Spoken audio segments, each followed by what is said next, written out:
Do Lakers fans actually have a point about their franchise? We're watching Team USA tear it up. We're watching AD and LeBron tear it up.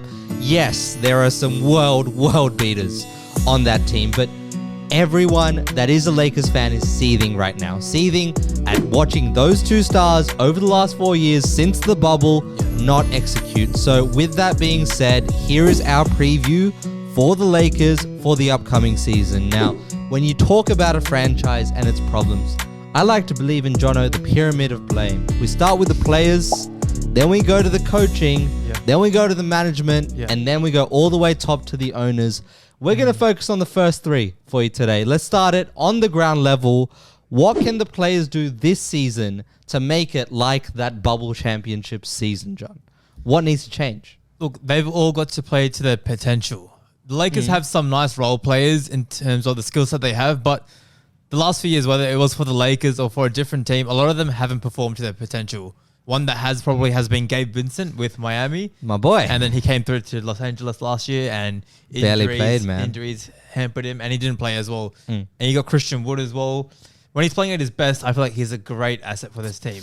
A great asset in terms of the length, especially with AD at the 5, you can play Wood at the 4. You can play those two at the 4 and 5, and he spaces the floor. Okay. And we know historically with LeBron teams, if you had that floor spaced with LeBron and AD, or whoever it is, that team is going to be successful if they are spacing and they're shooting it well. No matter who it is, if they're shooting the 3 ball well, they are going to be a very successful team. And we saw that with the bubble. I agree with that so much. And the one question mark I have, not so much the players on the periphery, like you say, Gabe Vincent needs to actually play basketball. Yeah. Rui Hachimura had a great shooting season last season. Can he keep it up is another question. But the main question from you that I want from you answered, Anthony Davis. What shooting season are we expecting this season? What was he like last season? Give me a refresher. That's a good question. I mean, when they went through his first 2 years together with the championship and the year after, Anthony Davis, he was shooting so well, whether it was the mid-range jumpers, which he's known for, and even the 3 ball. And that also helped them as a team so much, and LeBron specifically. And then the last few years, for whatever reason it was, whether it was injuries or just losing a bit of touch, he's lost a lot of percentage points on how he was scoring from the mid-range, and the 3-point especially. It was really down low.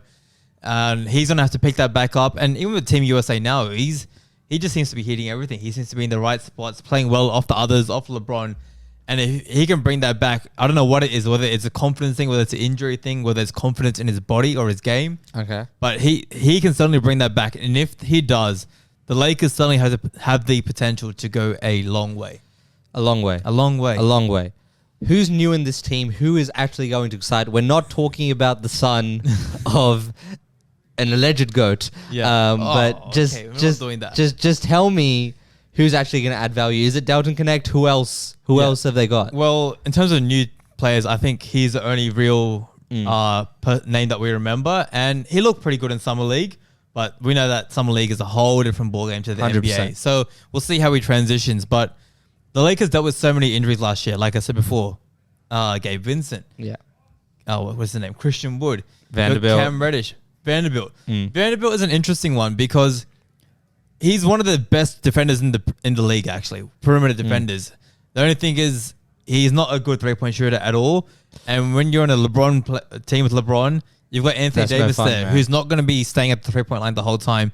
That fit can be a bit off, especially when it comes to the playoffs, and the matchups are so key. Perfect segue into point number 2. Okay. Because there is no way my boy, JJ Redick, is going to have lineups on the court that cannot shoot the 3 ball. Absolutely. Okay? If LeBron's on there, if AD's on there, I guarantee you the other 3 guys are going to be shooters. 35, 40 feet out, they have to put it up. 40 feet? They might have to. I don't know which version we're going to get because everyone is rumored about JJ Redick as this Joe Mazzulla type coach who will be so driven by the analytics and not have a plan B. Yep. But I actually think he will have a much better feel for the game. Absolutely, I agree. Based on the fact that he's been a player for 15 years exactly. or so as well. And if he can translate those parts of the feel for the game, which is adjusting from the plan A.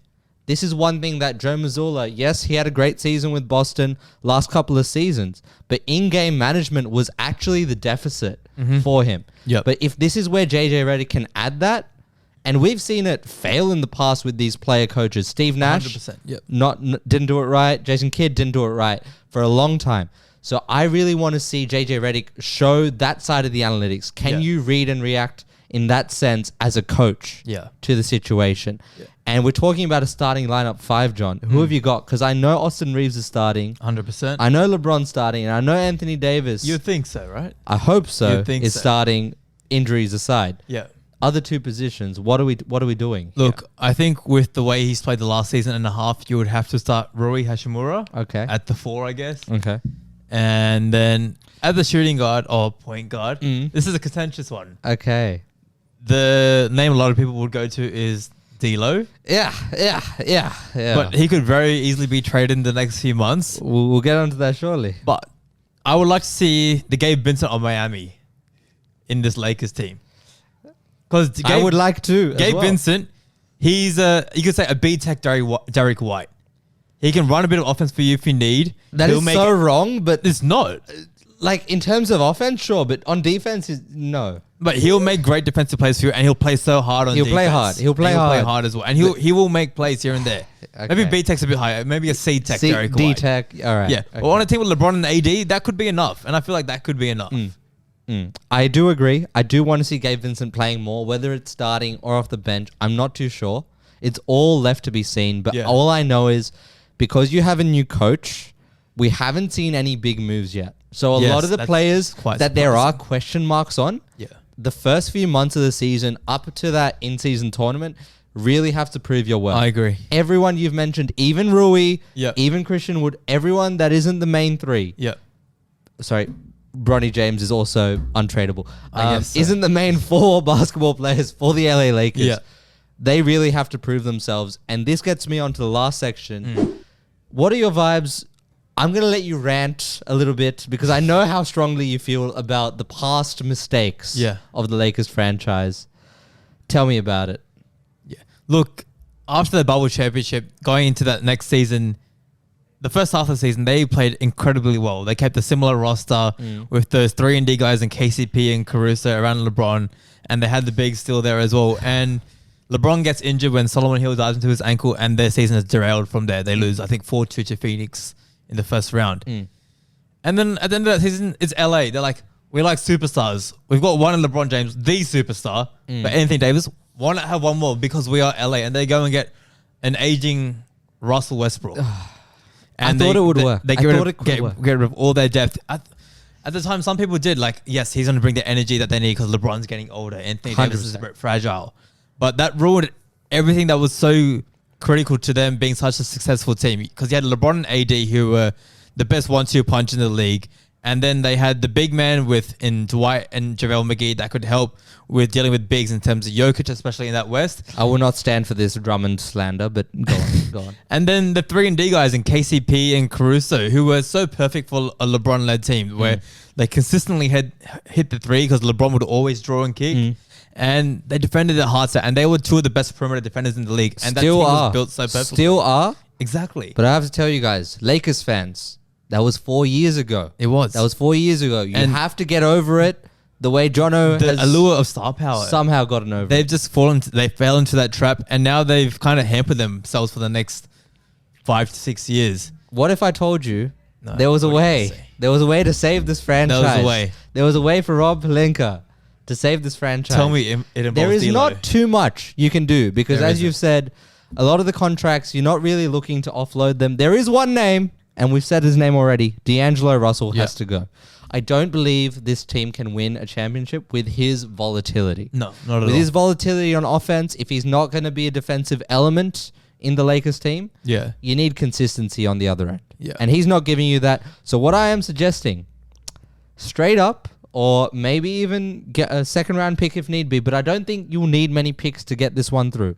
Just D'Angelo Russell for Dennis Schroeder. That's all I'm saying for now. You're gonna bring him back. I'm bringing Dennis Schroeder back because what I remember, what I remember about Schroeder is that he will play the defense that you need. Austin Reeves, LeBron will be carrying the ball. So most of those on-ball responsibilities. Schroeder to play defense. I think he's playing more defense than D'Lo, and between him and Gabe Vincent. Yeah, I'm happy with those two. I'm happy Okay. with those two as my options for the point guard. I know I'm going to need a lot of minutes, and I know Gabe Vincent, as a Miami fan, as beautiful as that Boston series was, he is very up and down. He is still very up and down. What that creates, though, $5 million trade exception, okay? And you've got players on the roster. Like I said, you had question marks on Hachimura, Vanderbilt, Cam Reddish, Gabe Vincent, Cam Reddish, all the way down to Christian Wood. Wood. All these guys are expendable. And I'm looking at that trade deadline, and the one name that this week people have said will be available December onwards, Jonas Valanciunas. Valanciunas.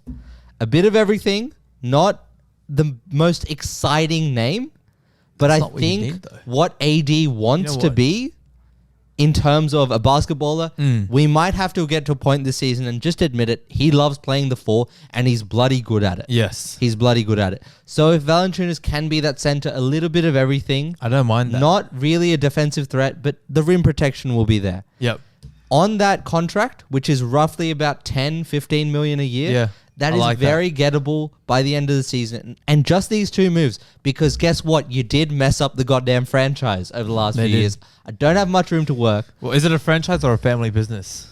You tell me, mate. You tell I me, don't know. mate. Because, I'm not letting my son make 3 million and leech off. Probably would. I'd you probably probably do the would. exact same. You would, I'd yeah. probably do the exact same. I quite like that. Valanciunas in the size, the toughness, and he can hit the 3-ball when he needs to. And I think in this team, he'll get those shots up in training. He'll practice it a lot, and he can hit those. And it's not hemorrhaging your salary cap Not- to the point where you're like, we have to play this guy, otherwise I feel like I'm killing myself. not at all. With Valanciunas, there are probably going to be a lot of situations where he is just playing off the bench. Possibly. 80's off, he's Yeah, on, of course. dependent on the matchups in the playoffs. Yeah. I can see that And it going gives them down. that flexibility, which is so important. This trade market for the Lakers is very weird. Vanderbilt, I don't think anyone wants him right now, and he's on a 4-year contract. This is not a contract I think you can get off without dumping picks. Yep. People are talking about Markkanen, people are talking about Grant. I think it's out of reach. It's going to be hard to afford those And the guys. big contracts, bro, I don't want to see a big 3. I don't think that's the future of this team. I think this season is counting on one player to watch, fellas, Austin Reeves. His growth, taking another step.